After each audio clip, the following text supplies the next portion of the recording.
ప్రకాశం tiger Karanam Balaram Krishnamurthy పార్టీని వీడే ప్రసక్తే లేదు.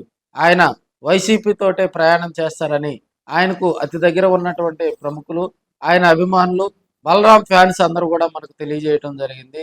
సో మరికొన్ని రోజుల్లో అద్దంకి కాన్స్టిట్యున్సీకి ఆయన బాస్గా, వైసీపీ బాస్గా రాబోతున్నారని కూడా మనం తెలియజేసుకోవచ్చు. కడపలో మహానాడు సందర్భంగా మరి వైసీపీ నుంచి భారీగా వలసలు వెళ్తున్నాయని చెప్పి కొన్ని తెలుగుదేశం పార్టీకి అనుబంధంగా ఉన్నటువంటి ఛానల్లో వార్తలు రావటం జరిగింది. అదేవిధంగా మాజీ ఎమ్మెల్యే కరణం బలరాం కృష్ణమూర్తి గారు కూడా పార్టీ వీడుతున్నట్లు కొన్ని ఛానళ్ళు, యూట్యూబ్ ఛానళ్ళు ఈ మధ్య వార్తలు హల్చల్ చేస్తున్నాయని కూడా తెలియజేసుకోవచ్చు. దీని మీద మనం అక్కడ ఉన్నటువంటి నాయకుల వివరణ కోరగా వైసీపీని బలరాం గారు వీడే పనే లేదని వాళ్ళు స్ట్రాంగ్గా చెప్పడం జరిగింది.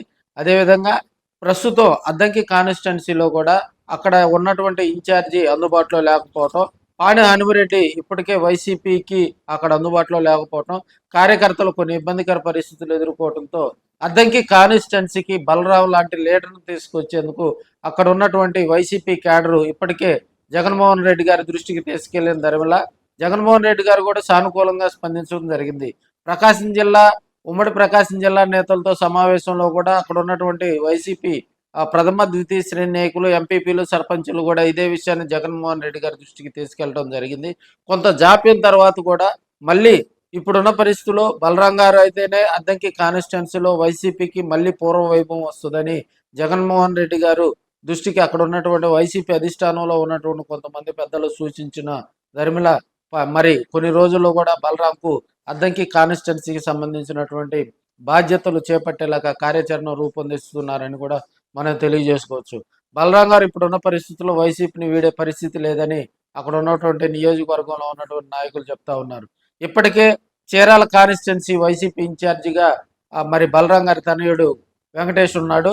అదేవిధంగా అద్దంకి కాన్స్టిట్యున్సీ ఇన్ఛార్జిగా కనుక సీనియర్ లీడర్ అయినటువంటి ప్రకాశం టైగర్ కరణం బలరాం కృష్ణమూర్తిని కనుక నియమిస్తే రాబోయే రోజుల్లో అది కొంత వైసీపీకి భారీగా ప్లస్ అవుతుందని అక్కడ ఉన్నటువంటి నియోజకవర్గంలో ఉన్నటువంటి నాయకులందరూ కూడా తెలియజేస్తా ఉన్నారు.